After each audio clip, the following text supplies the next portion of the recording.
Hi guys, so I'm going to do this book talk on Alice's Adventures in Wonderland. It is written by Lewis Carroll and illustrated by Bessie Pace Gutman.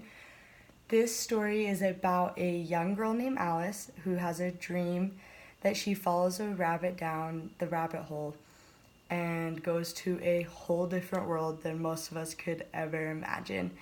In this world, the animals talk to her, they participate in different activities, cards become real life, and there is a king and a queen and a whole different life and world out there. And I think that really opens a child's imagination.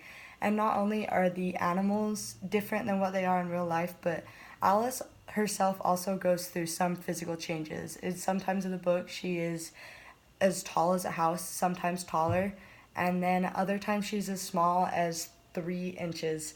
So I think that's pretty interesting. I think that adds a lot to the story and really walks us through her experience in this different world.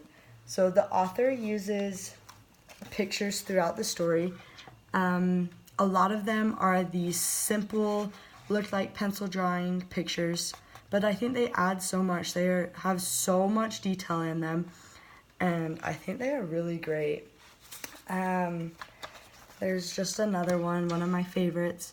As you can see, there's just so much detail in it, and I think that they do look so simple, but when you look closer, there's so much that these simple illustrations have to offer, and I think the children really can get a lot out of that.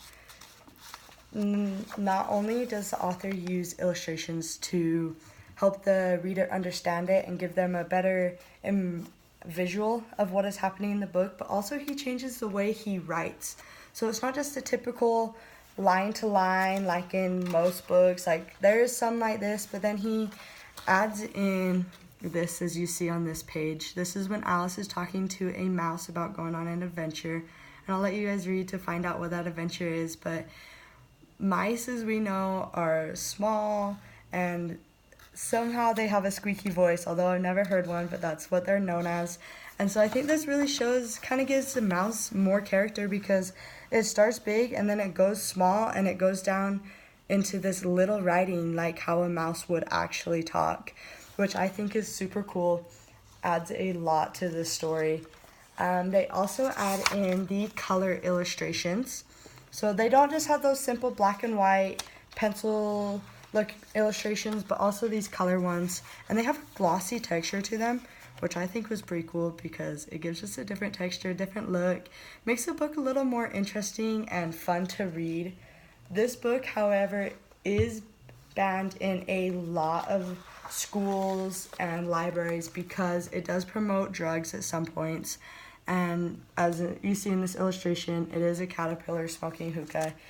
That is why it is banned from a lot of schools, but I do not think that affects on how well this book actually is, and I think people need to give it a chance more than what they actually do. Anyways, I'm going to let you guys read this to find out in the end if Alice ever wakes up from her dream or if she's stuck in this world forever. Thanks for listening. Bye.